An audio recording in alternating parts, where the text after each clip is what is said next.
Assalamualaikum guys. Hari ni Pak Su nak buat house tour rumah Pak Su di kampung. Biasa buat train tour, tapi hari ni kita ubah sikit. Kita buat house tour.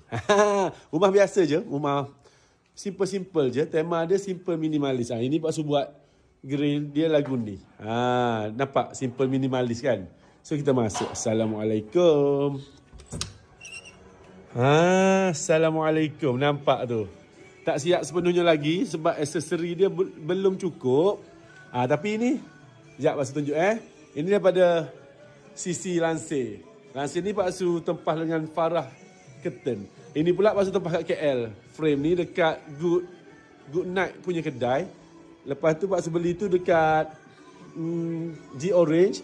Ini sofa ni, semua ni Pak Su buat custom made 9 kaki dengan abang sofa, bro sofa dekat Kelantan ni. Dan yang lampu ni dia nampak lain sikit. Dia nampak macam track kereta api. Itu Pak Su suka tu. Ini Pak Su beli dekat kedai member Pak Su. Lepas tu jam ni special sikit guys. Jam ni Pak Su beli kat SSS sebab Pak Su suka dia gerak tu. Sekejap Nampak? Dia mesin. Lepas tu ni TV ni yang paling besar. Tak adalah paling besar tapi besar lah. Itu semua Pak Su custom made. Dan so kapek ni Pak Su tempah dengan apa nama kedai dia? Lupa dah. Home Carpet Home. Lepas tu meja makan ni Pak Su beli dekat shopping di sini je, dekat Kota Baru ni.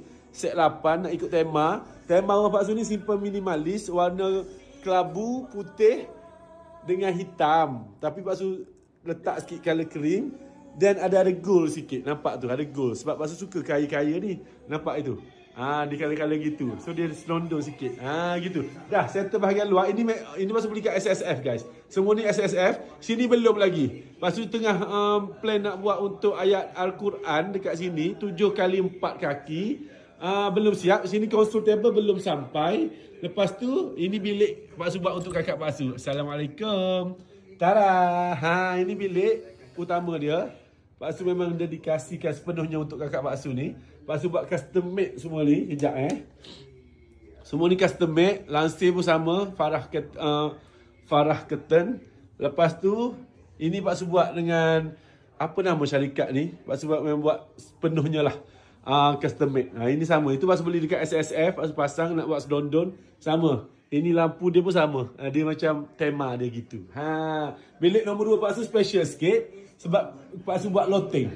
Kejap Assalamualaikum. Ini sebab kita orang rumah kecil. Gini. Nampak guys. Panjang sikit lah. Mungkin 4 minit. Ini baru siap tadi. Pak Su dah tempah dengan